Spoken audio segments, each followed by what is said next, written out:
En este capítulo, el Big Bang, la gran explosión que dio inicio al tiempo, al espacio, a la materia, sus misterios, la recesión de las galaxias y la expansión del cosmos, el destino del universo. Expansión eterna o contracción hacia un nuevo colapso y un Big Bang invertido. ¿Qué había antes del Big Bang? Las ideas de los grandes científicos sobre este tema.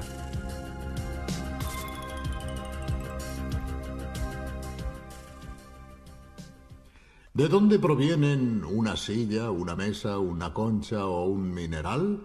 Bien, todas estas cosas, al igual que todas las que vemos a nuestro alrededor, están compuestas por átomos, tan pequeños que ni siquiera podemos verlos. En los núcleos de los átomos, los protones y neutrones están compuestos por partículas todavía más pequeñas, los quarks. Pero al principio la materia no existía, no había nada de todo esto, ni átomos ni quarks. Era la nada. No el vacío, sino la nada, algo que, como comprenderán, resulta muy difícil de imaginar.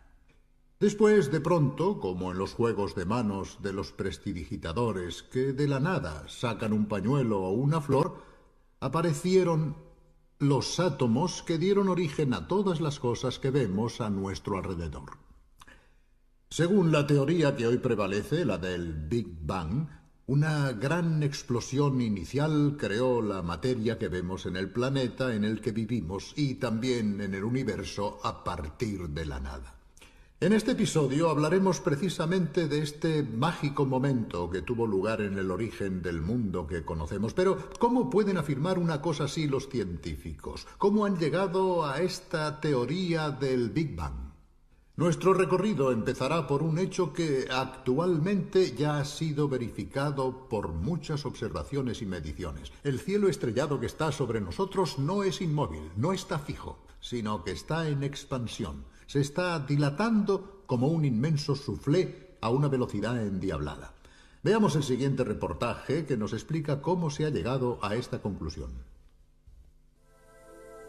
Nada parece más tranquilo, estático e inmutable que el cielo estrellado. Esos puntos luminosos temblorosos que son las estrellas y las galaxias vuelven a ocupar la misma posición estación tras estación y año tras año. Los únicos movimientos que son fácilmente observables no tienen nada que ver con las estrellas o las galaxias, sino con la Tierra, que al girar alrededor del Sol descubre nuevos paisajes celestes en el transcurso de su viaje anual.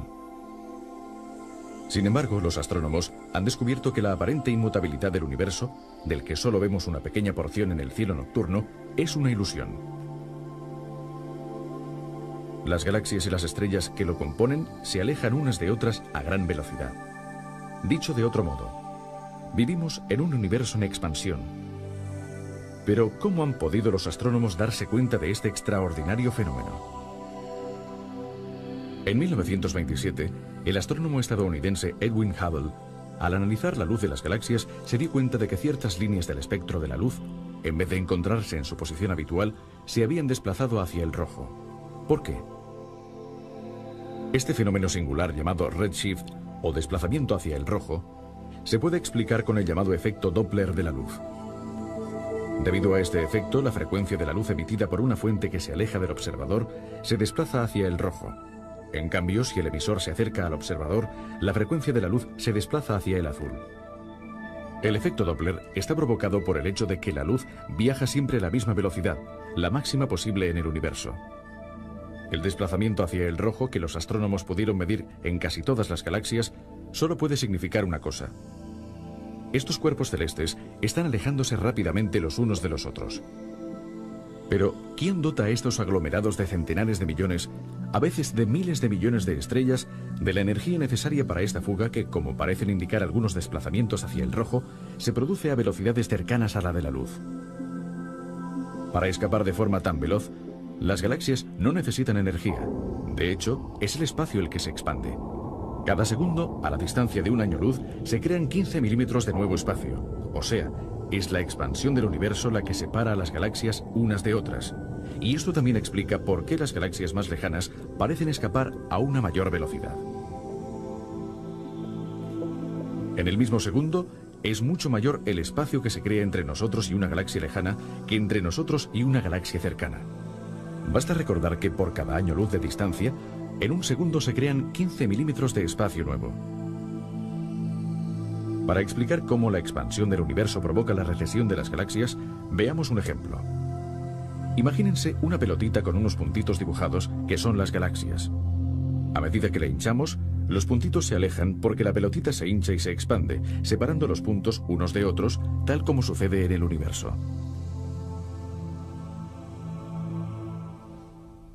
Pero si el universo está en expansión, tal como concluyen las observaciones de los astrónomos, significa que este movimiento debe haberse iniciado en alguna parte. Entonces podemos pensar en hacer el recorrido a la inversa, ir hacia atrás en la expansión e imaginar qué pudo haber sucedido en el punto inicial.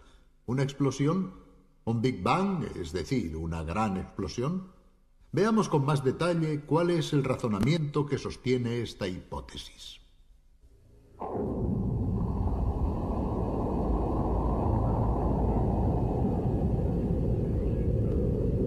Actualmente las galaxias se están alejando unas de otras. Esto significa que en el pasado estaban más cerca. Si con una moviola imaginaria pudiésemos dar un vistazo a la sorprendente película de la expansión del universo a la inversa, nos daríamos cuenta de que en un momento dado, las galaxias no solo se acercarían, sino que se fundirían entre ellas. Retrocediendo todavía más, todo el espacio y la materia que integra el universo se concentrarían aún más hasta convertirse en un punto. Los físicos llaman a ese punto la singularidad inicial. De ahí partió el Big Bang, es decir, la gran explosión. Una cosa está clara. En los momentos iniciales, la temperatura y la presión alcanzaron valores inimaginables. En consecuencia, el universo estaba muy caliente y, según los físicos, era también muy distinto del universo frío que hoy conocemos. No es posible trasladarse hasta el auténtico instante cero. En este viaje hacia atrás debemos detenernos en una pequeñísima fracción de segundo del inicio. Más allá de esta frontera no sabemos qué pudo haber. Incluso las leyes de la física conocida, es decir, la gravedad, la fuerza electromagnética y las otras interacciones, no existían como tales, al igual que no existía la materia, el espacio y el tiempo. Entonces, ¿qué sucedió en aquel punto y en aquel instante? Esta es una pregunta que se han planteado muchos sabios. Se trata de uno de los campos en los que no es posible experimentar porque no existe ningún experimento de laboratorio que permita recrear las situaciones iniciales de temperatura y presión producidas en el Big Bang. Por lo tanto, es necesario imaginar cuál pudo haber sido la secuencia de los acontecimientos e intentar remontarnos hasta los primeros momentos utilizando los conocimientos disponibles en la actualidad y formulando algunas hipótesis que pueden ser tal vez razonables, pero no demostrables todavía. Un físico inglés, el profesor Timothy Ferris, ha tenido una brillante idea divulgativa que veréis dentro de poco para poder guiar a los profanos en este difícil recorrido. Ha imaginado el trayecto a través de una larga escalera que lleva hasta el punto cero, hasta el punto inicial del universo. Y durante la subida es posible asomarse periódicamente a algunas ventanas para entender de qué forma podía presentarse la materia en los distintos estadios iniciales. Veamos esta reconstrucción.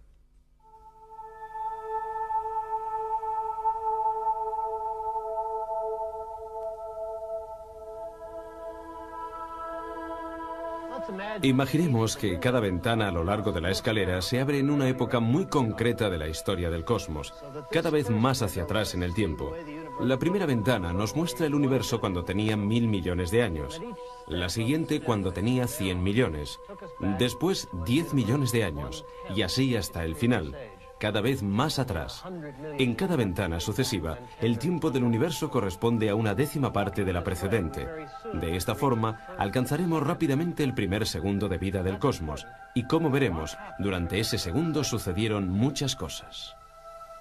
Nuestra galaxia, y posiblemente todas las demás, se formaron en los primeros 1000 millones de años de expansión del universo, cuando el gas primordial todavía era lo suficientemente denso para condensarse en estrellas y galaxias. No conocemos todos los detalles sobre cómo se formaron las galaxias, pero consideramos que tenemos un buen conocimiento de cómo era la Vía Láctea en su etapa de formación. Estas estrellas de primera generación estaban formadas sobre todo por hidrógeno y helio. Si hubiera existido vida inteligente en esos primeros días de existencia del universo, la tabla de los elementos que todos conocemos habría indicado solamente hidrógeno y helio. Después de haberse expandido durante casi 1 millón de años, el universo se hizo transparente a la radiación y los fotones pudieron viajar libremente sin chocar con las otras partículas. La luz se separó de la materia. De hecho, libres y sin la acción perturbadora de los fotones, los electrones pudieron unirse a los núcleos. Un electrón que orbita alrededor de un protón constituye un átomo de hidrógeno, el elemento más sencillo y abundante del universo. 2 electrones alrededor de una pareja de protones y una pareja de neutrones forman un átomo de helio.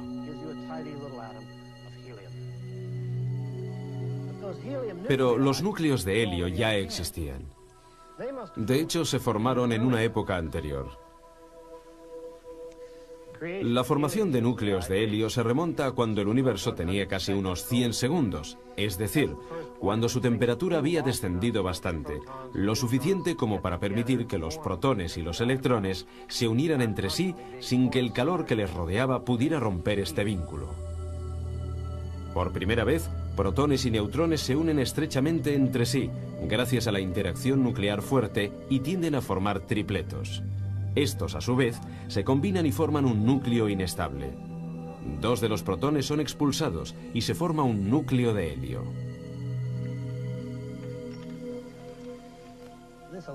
Este elaborado mecanismo de acoplamiento entre las partículas parece haber sido muy efectivo en los primeros instantes de vida del universo.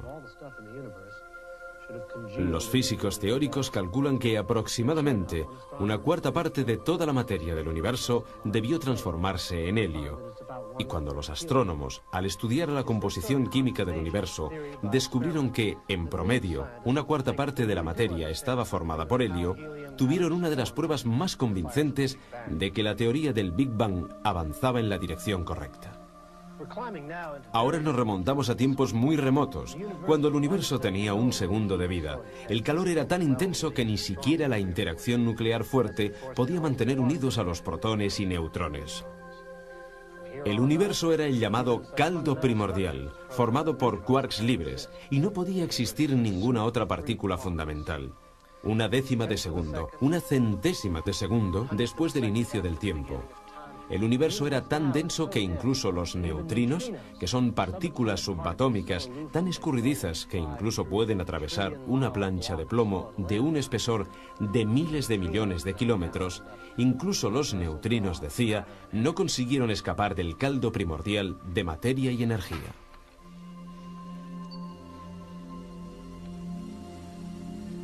Una 1000.000.000ésima de segundo después del inicio, el calor todavía era tan intenso que la fuerza electromagnética y la interacción débil aún no se habían escindido y separado, y existía una única interacción unificada, la fuerza electrodébil.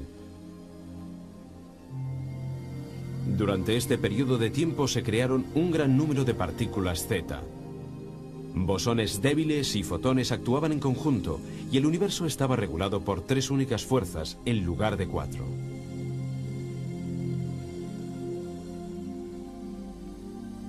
Cuando la edad del universo era una mínima fracción de segundo, exactamente 10 elevado a menos 35 segundos, probablemente la misma fuerza electrodébil todavía estaba unida a la interacción fuerte.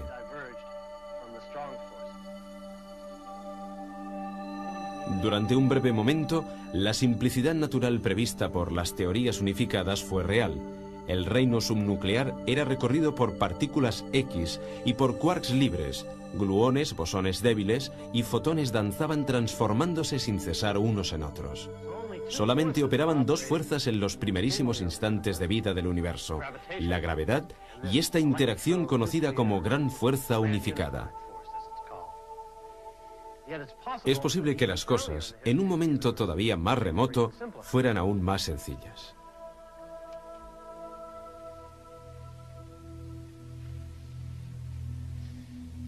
Estamos en el primer instante del universo.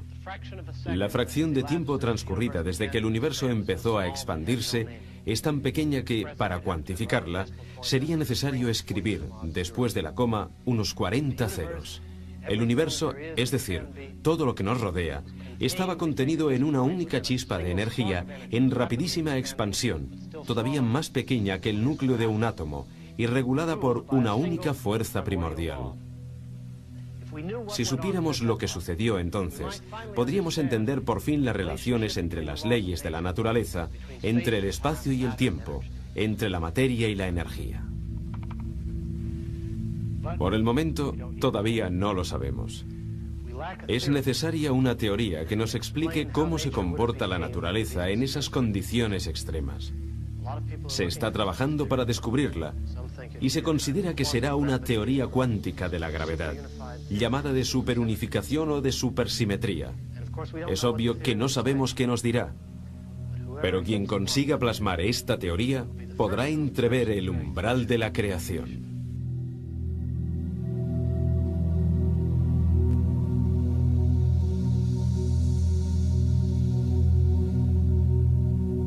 Naturalmente, no es fácil seguir este recorrido físico-matemático porque en un momento dado aparecen conceptos y situaciones que están muy alejadas de nuestra experiencia cotidiana. Por otra parte, los mismos físicos tienen dificultades para crear una reconstrucción tan distinta de todo lo que actualmente puede ser estudiado y experimentado.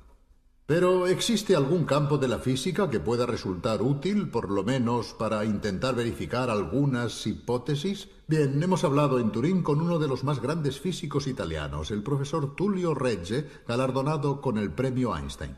Profesor Regge, ¿cómo pueden los científicos imaginar y experimentar, por así decirlo, el Big Bang?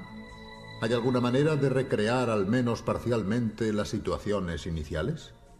La observación del Big Bang en sí misma no puede realizarse, aunque pueden verse sus efectos indirectos como la distribución de los elementos químicos en el universo, que nos da algunas informaciones sobre el Big Bang, pero ni los telescopios ni los radiotelescopios consiguen llegar a esa época. Se han detenido antes por varios factores. ¿Cómo podemos llegar a saber alguna cosa utilizando los aceleradores? En un acelerador de partículas, que normalmente son protones, estas chocan frontalmente a energías muy elevadas. La energía, según la famosa ecuación de Einstein, E igual a m por c al cuadrado, se transforma en materia, es decir, se crean nuevas partículas y se crea una gota infinitesimal de ese plasma, como lo llaman los físicos, que empapaba el universo primordial. Se trataba de una materia de altísima densidad y altísimas temperaturas.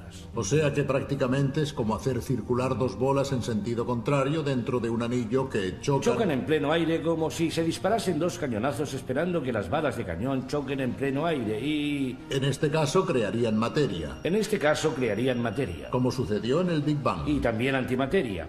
Es más, habitualmente una de las dos partículas es un antiprotón y, en consecuencia, antimateria, y la otra es el protón.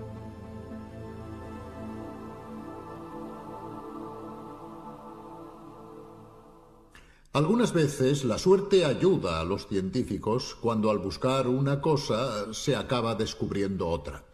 También ha ocurrido así con la teoría del Big Bang. Hay un capítulo famoso en la historia de la física y que concierne precisamente a dos investigadores que estaban trabajando en otra cuestión, sin pensar en ningún momento en el Big Bang. Habían preparado su antena parabólica dirigiéndola hacia el centro de la galaxia. Recuerdo que uno de los dos, Arno Penzias, me contó el suceso y me llevó precisamente junto a esta gran antena.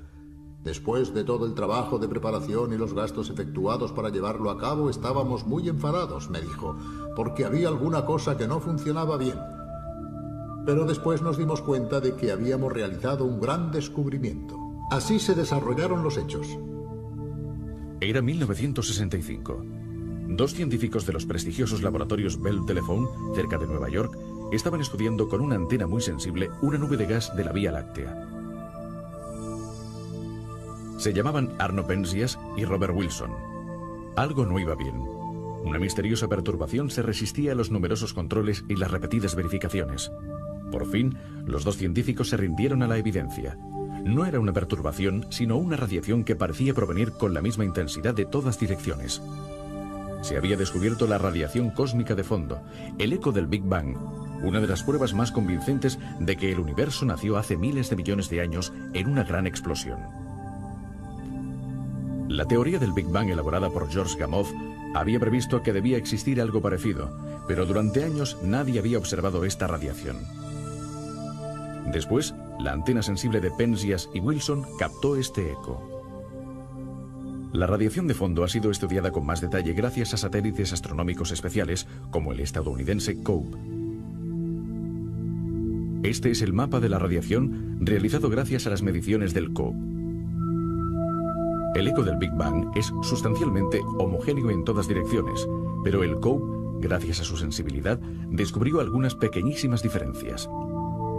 Estas pequeñas irregularidades son muy importantes, ya que explican por qué la materia salida del Big Bang, hidrógeno y helio, se condensó en estrellas y galaxias en lugar de permanecer como una nube enrarecida y completamente homogénea.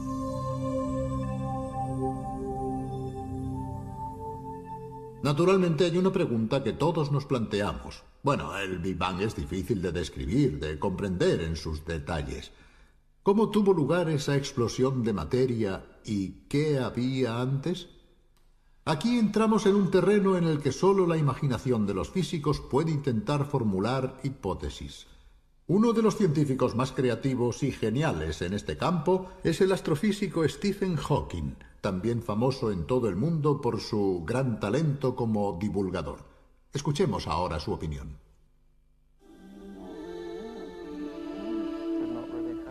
Podría ser que el universo no tuviera un inicio. Podría ser que el espacio-tiempo forme una superficie cerrada, sin límite,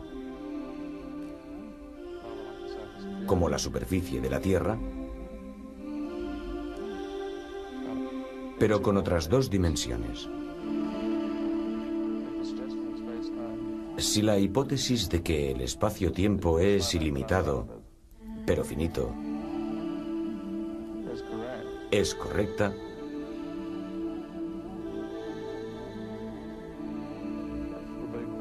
entonces el Big Bang sería como el polo norte de la Tierra. Preguntarse qué sucedió antes del Big Bang es como preguntarse qué le sucede a la superficie de la Tierra 1 kilómetro al norte del polo norte.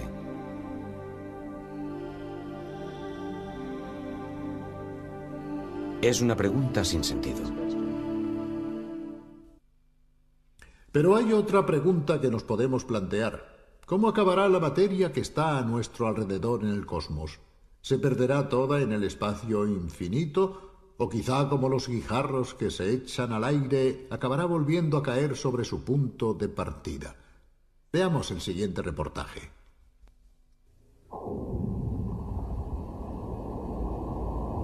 ¿Cuál será el destino del universo? ¿Continuará su expansión eternamente, haciéndose cada vez mayor y más frío, hasta que por fin todas las estrellas se apaguen y la materia, ya oscura e inerte, continúe vagando por el cosmos sin evolución posterior?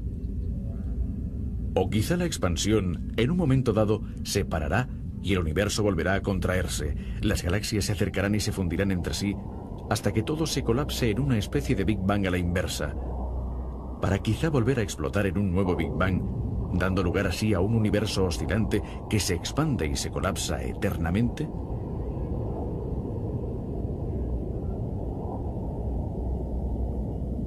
Muchos de estos interrogantes están destinados a permanecer sin respuesta, pero algunos aspectos se pueden conocer, como por ejemplo, si el universo se expandirá indefinidamente.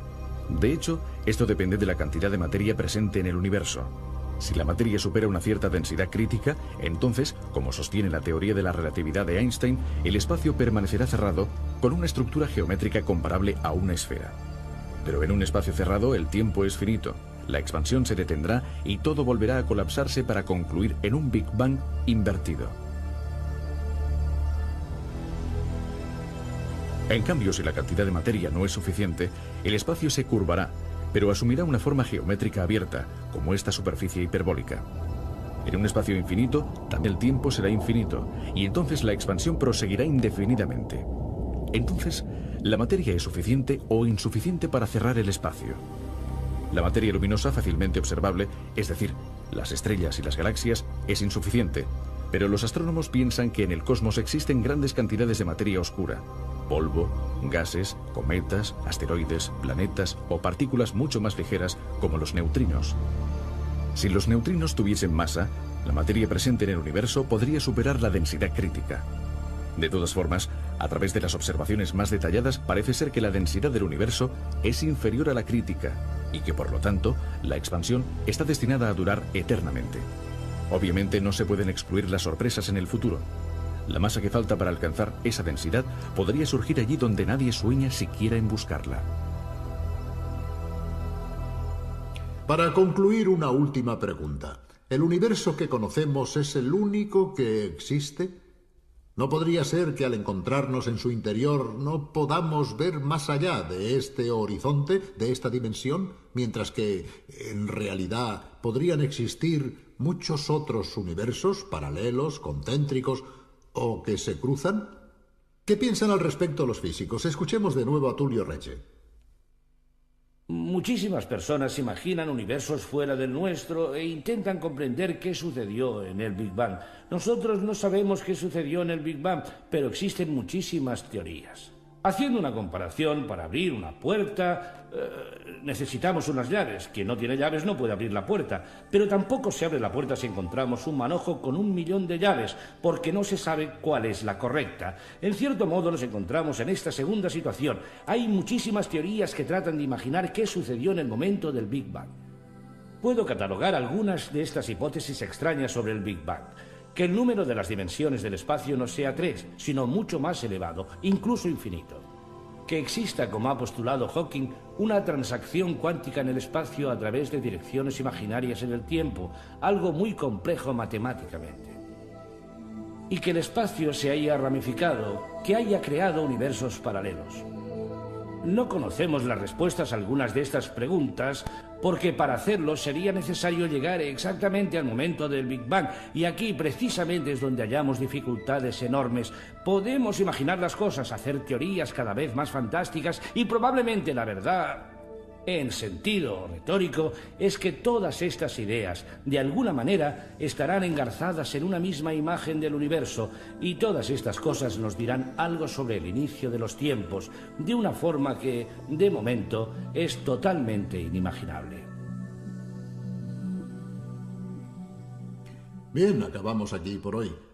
Creo que al preguntarnos sobre estas cuestiones nos damos cuenta de cuántas cosas quedan todavía por estudiar y por descubrir.